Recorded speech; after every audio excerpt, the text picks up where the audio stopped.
Ang mabuting balita mula sa langit sa araw na ito. Aleluya, aleluya. Mula sa Ama si Kristo at naparito sa mundo, nang sa langit dalhin tayo. Aleluya, aleluya. Ang mabuting balita ng Panginoon ayon kay San Juan. Pinupuri ka namin, Panginoong Hesukristo. Noong panahong iyon, sinabi ni Jesus sa kanyang mga alagad, "Tandaan ninyo, anumang hingi ninyo sa Ama sa aking pangalan ay ibibigay niya sa inyo. Hanggang ngayon, wala pa kayong hinihingi sa Kanya sa pangalan ko.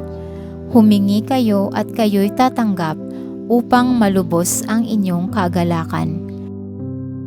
Ang mga ito'y sinabi ko sa inyo ng patalinghaga.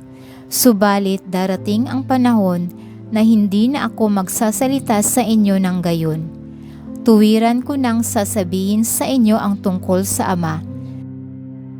Sa araw na yaoy, hihingi kayo sa Kanya sa aking pangalan, at hindi ko sinasabi sa inyo na dadalangin ako sa Ama para sa inyo, sapagkat iniibig nga kayo ng Ama. Iniibig niya kayo sapagkat ako'y iniibig ninyo at naniwala kayong nagmula ako sa Diyos.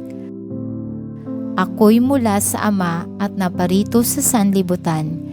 Ngayoy aalis ako sa sanlibutan at babalik sa Ama." Ito ang mabuting balita ng ating kaligtasan. Papuri sa Diyos. Maraming salamat po sa inyong tulong na maipalaganap ang mabuting balita ng Poong Jesus sa lahat ng mga Pilipino sa buong mundo. Pagpalain nawa tayong lahat.